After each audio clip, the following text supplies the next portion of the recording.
go for the Aneros. And I think if they go for the bombers, it's underway here. So let's see what in fact they do. Both sides burning towards each other really quickly here. Yeah, the Goon Balgorn is currently being shot, so they've went for all that battlecruiser damage on the Balgorn, while the Hound is also being shot. Those bombers are being got out the way very early. It's already in structure.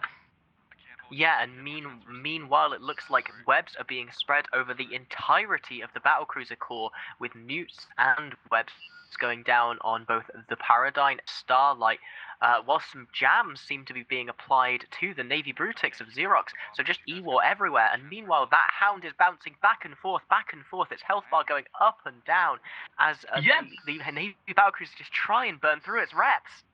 But the Hound's already down, but this Balgorn has dropped to about 25% armor. It looks like it's only just about holding. It's painted, it's neutered, it's grappled, it's webbed. Let's see if it can survive as another Purifier for Spectre Fleet actually goes down.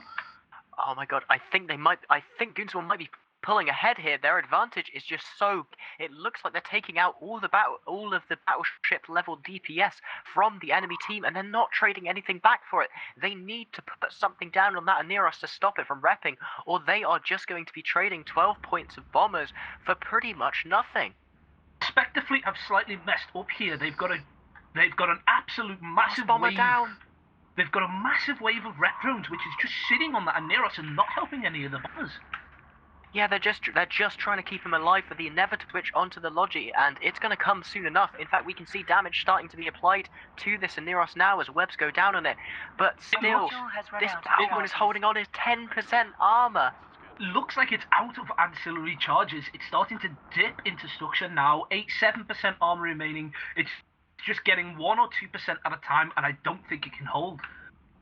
Yeah, it's interesting to watch this Armageddon seems to be trying to smart bomb off the rep drones that are on top of that Balgorn, but he's hard tackled. He can't get quite Balgorn close is enough. Down. Oh, but it goes down. Oh my god, that's a huge swing.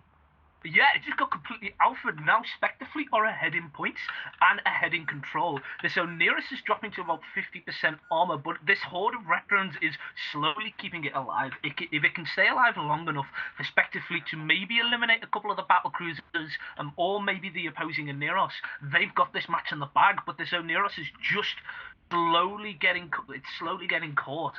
I think it's managing to stay stable with the amount of rep drones on it. Yeah, but the Spectre Fleet team absolutely needs to start utilising those Armageddons. I'm not seeing newts down anywhere. They're just about starting to get those newts onto that Aneros, and that is great, but they need to be utilising the tackle of those Harbingers. They need to get on top of it and start melting it down so that they can trade, because this Aneros will not be stable forever. It's still burning charges. Eventually it will go down, even as they do burn through that Navy Brutix. I can't, if they lose one more battlecruiser, they're not going to be able to break the reps of that Aneros. I'm not sure if the stream can see it, because if you can't, there's a slew of E-War that are coming on the Spectre Fleet main line. They've got newts on absolutely everything. They've got webs on three ships, and there's actually ECM on both the Navy Brutixes. As we know, these Navy battlecruisers have a really, really low sensor strength, so are very weak to jams. I think these are all Hornets, as I'm watching the Hornets fly about from battlecruiser to battlecruiser. Yeah, we're seeing one of the Goon Brutix Navy issues go down now, but that Aneros is... Oh my god! Straight into structure there, barely a percent left, and it's down! That's a huge, huge loss for the Spectre Fleet team there. Their only stability has gone from the field. They have to kill the enemy Aneros right now, or they are going to be out of this game. They're going to start being burnt through by the enemy Harbingers so quickly. That was a huge amount of damage that just come off, and a huge play for Spectre Fleet. But saying that, the Goon Oneris is dropping to about 40%, 30% armor. They do not have the rep bots that the Spectre Fleet has. It's a race now. The Oneris is in 20%, while the Harbinger is in 40%. Yeah, and here we are. You can just see the amount of E-War. An interesting point here, as that Aneros goes down into structure, into those Navy Harbingers, those look like they are optimal range disruptors, bringing in those things as close as possible so that they can't escape the Armageddon nukes. And now we're down with no Aneroses left on the field for either side. It's just going to be a pure DPS race. You know, the amount of points put on to this tackle almost irrelevant at this point, as both teams are just going to trade haymaker for haymaker, trying to kill these mainline DPS ships. It's important thing you've got to watch here is, even though they're down, the amount of newts that are still spreading across the team. These ships are slowly going to start running cap dry because Brutixes and Harbingers fire. Oh, as the Harbinger for Goons goes down as well. These ships are all going to be flying pulse lasers or blasters or hybrids, which means they're not cap stable. If their cap runs dry, they cannot fire anymore, which looks to be what's happening with a lot of these ships as the DPS starts to drop, as another Spectre Fleet Navy Harbinger starts to go down. Yeah, it looks like the control has finally dropped away from that Armageddon, and he's getting right in here, sticking at 0 on Asher Elias in the Harbinger Navy, neuting him down as he spreads, as he looks to go onto that final one of Quan.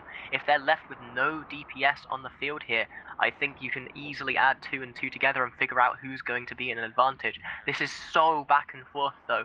It's just going to take one mistake on either side to tip this.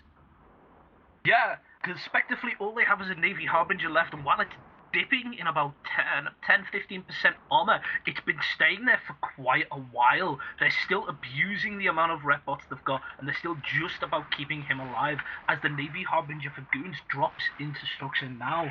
Unfortunately, it doesn't look like last year, we are going to see Goons in the actual Alliance tournament unless they go through this hell bracket. I mean, yeah, you know, there's always the chance for a miracle, never say never, but there's only so much a Mala, 2 Punishers, and a Daredevil can do, and I think this just shows why those bombers are so central to this comp, as without the damage that they put out, you just can't carry through. Yeah, as this Harbinger drops into 75% armor, 75% structure, sorry, you can see that even though it's got nothing left, there's no logi, even though there's barely maybe 2 or 3 rep bots left, there's just not enough damage left on the Goon side to be able to finish it down. It's bleeding slowly, and it looks like it's finally going to go down.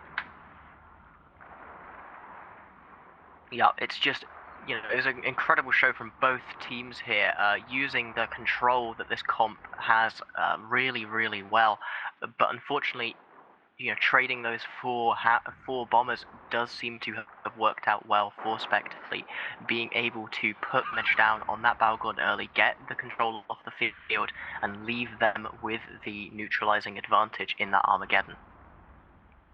Yeah, the Armageddon did an amazing job there when I think it muted out the Oneras early. So that is why we saw the Balgorn hold for so long and then drop. That Oneras hit the last of its cap and then couldn't do any more. And at that point, everything started to crumble. Yeah, if they'd maybe been able to kill off those bombers a little faster, get those Punishers in on them, they would have been able to hold that Balgorn. You know, it was hanging in there so close. It just took one coordinated last volley from the rest of the battlecruisers, though, to through its reps and its structures at once, as we see this token Daredevil go down now. Wow. You know, one other thing that came really into its own in this match was the Armageddon's newt range. You know, being able to apply those newts right away, as if you are almost using a flagship Balgorn, which obviously aren't a part of this sub-tournament. Yeah, it really did really well here, as the last of these Punishers are finally getting shot. Punishers were an interesting choice as compared to Daredevils, because Daredevils, as we know, are the points discounted ship for this Alliance tournament. So why did you think they brought Punishers instead of Daredevils? I think the vast majority of it is the Punishers can fit an absolutely insane tank. You know, you can look at like 15k EHP with the boosts that the Navy Harbingers provide. And that means that you can get in there, you can stick on them, and you don't have to waste reps for the vast majority of the fight, which is great if you're looking to go up against a team that's going to try and take your own Neros out. Yeah, I think we can tell with how long they're actually surviving here and not going down that these ships are really tanky. As the match ends with 98 points to Spectre Fleet and 55 points to Goonswarm. Yeah, absolutely. Like I said, absolutely insane match. We're going to send this back to the studio and hear what everyone else thought about it. But I am looking forward to seeing what Asher does in the losers bracket. Obviously, you've got to make it through 3 whole matches tomorrow to get through to the tournament. So let's see if they can pull that out of the bag.